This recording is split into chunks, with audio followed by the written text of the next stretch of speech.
Welcome back to the CSP Elite Baseball Development Podcast. I'm your host, Eric Cressey, and this is Pinch Hit Friday number 36. It's actually really timely. This is an early June podcast, so it's the time of year where we see a ton of college athletes rolling back in from their season. Some of them are transitioning from school ball to playing summer ball. Some of them are just taking the summer off to train and work on things, but you do get to kind of see what a summer season has done to them physically, and I can only describe early June in this realm as triage. And maybe I'm skewed because we do maybe attract more athletes that are looking to figure out why they're hurt or redesign a new, better way. But we have had to send a lot of athletes just out for referrals. I actually sent 3 separate wrists out to local doctor just because we saw things that I didn't think were going to work really, really well getting into summer ball. So, good reminder to everyone who listens to this, who's in the strength and conditioning rehabilitation space, never be afraid to refer out. You can always train them around these issues, but you do identify them early. And, we joke, you listen when it whispers instead of waiting for it to yell. So with that said, this week I did also see 2 separate right-handed pitchers who were both dealing with shoulder pain. What's interesting, these were both big dudes. They were both at least 6'4" and threw harder than 90 mile per hour as high school players. So they were 18 years old, had just finished high school, and are looking to go on and play college baseball at high levels.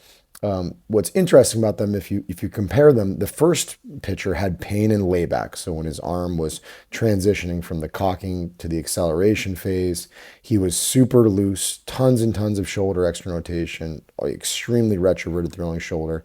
And he'd largely been hurt because his ramp up was absolutely over the top excessive. He's a Florida kid who threw way too many innings way too soon early in the season. And he already had 39 innings before the end of March and really had to shut down and never, came back. So we're working his way back in. But when I did his evaluation, he tested weak through pretty much his entire shoulder girdle, particularly shoulder external rotation. And he also had super limited strength and conditioning experience. He hadn't spent a ton of time in a weight room. He was 6'4", about 170. So basically what you had in this situation was an athlete whose frame really gave rise to throwing a baseball hard. He had a lot of long arms and legs, and he was a pretty elastic kid. And he also specialized early. And those 2 things combined allowed him to throw hard, but he did so with far more injury risk, right? He just hadn't built a foundation to support that type of performance. Now, conversely, the second player actually had pain at ball release. He was a super stiff guy, and he had been meticulously managed in terms of his throwing in volume and intensity. He had thrown with a pocket radar to monitor velocities. He had had a careful tracking of acute and chronic workload, and he actually tested pretty strong on evaluation and had an excellent foundation of strength and conditioning. So this is a guy who transiently had just lost some motion. He was a player as a high school pitcher who threw hard, and his lats get really stiff, and he loses shoulder flexion. He'd actually lost a fair amount of shoulder internal rotation as well. So this is really a guy who just learned how he adapted to higher level throwing, and he just needs to be more meticulous in terms of staying on top of his range of motion, because it's going to change the way that his joint moves. And there's some compensatory challenges that are coming with his biceps tendon and some of the nerves at the front of his shoulder. So just a good lesson learned for that guy. But the first guy really just needs a good strength and conditioning program, and those are challenging because it takes time to build that motor control, right? To get globally strong in the weight room, and then also specifically strong with our rotator cuff exercises, our scapular control exercises, all that. So he's a tough case because it does take some time to build that awareness. The second guy is a little bit easier to treat because you can effectively recoup lost range of motion pretty quickly if you do the right manual therapy, the right positional breathing exercises, and you integrate, the right strength mobility exercises to really make those changes stick. So it's kind of a good reminder of why, having a good strength and conditioning background works so well. Is, it's a little bit easier to recoup range of motion than it is to go and build a ton of strength in the first place. But, big picture though, I think this compare and contrast example is a reminder of how wrong the industry is getting it with youth arm injuries, and even how we're managing amateur athletes, right, who don't have the best resources at their fingertip, like, the major leaguers who are, working with very, very little wiggle room with their throwing program, in terms of, how they on-ramp and the velocities they pitch at.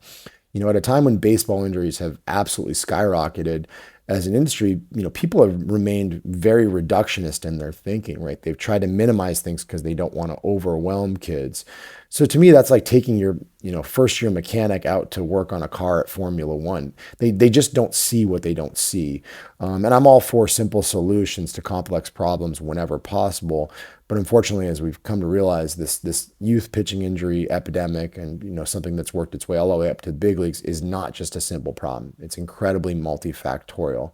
If you're going to throw that hard that young, you just don't have as much margin for error. So I do think we need to be more nuanced with how we mentor young pitchers, how we train them. They're athletes that may be wildly proficient in some capacities and incredibly unprepared in others. You have athletes that may move completely different than their peers. One of them may be, heavily stuck in scapular depression. Another one may be in scapular elevation. One of them may be, shoulder blades touching the spine in a really adducted, military style posture, and others that may be really, really abducted with a huge scapular anterior tilt. So how you coach the exercises is important. The exercises you program are very important, and they may not be the same for everybody. So at the end of the day, big picture, ready to print programs are better than nothing, but as an industry, we can do so much better. And I do think that's been, a big differentiating factor for the work that we've done in Cressey Sports Performance over the years with athletes, is not just training athletes and handing them a program, but also educating them about how they're unique and what are the certain things that they need to do that might be different than what their teammates do. So, takeaway for today: advocate for yourself if you're a player, or if you're a coach or a parent, you need to advocate for your young athlete. Get educated about how you move uniquely and what the best management approach is for you, and it will serve you well over the course of your career. Thanks again for listening, and have a great weekend. Today's episode is brought to you by Anchor Training. If you haven't heard of Anchor, you need to, because this is an equipment innovation that's disrupting the fitness, strength and conditioning, and rehabilitation industries in the best possible way. Anchor is an attachment that rigs up easily to power racks or support beams, and it can be also wall mounted. Once it's set up, you can do chops, lifts, rotational patterns, presses, rows, and a variety of arm care exercises. Basically, if you can do it on a functional trainer or conventional cable setup, you can do it on Anchor, but at a dramatically lower price and with much less space taken up. For these reasons, it's a perfect addition to baseball facilities and home gyms that may have limited space and budget. We have multiple units at both Cressey Sports Performance facilities and use them regularly with our athletes. Additionally, over the lifespan of the product, the maintenance costs are very low. We pay over $300 each year for parts and labors to replace cables on each of the functional trainers at our facility.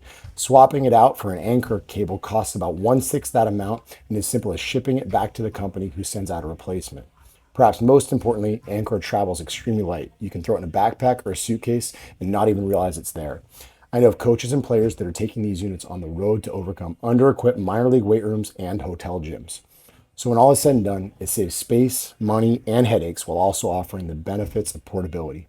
To learn more, head to www.anchortraining and enter the coupon code Cressey at checkout to save 10% on your order.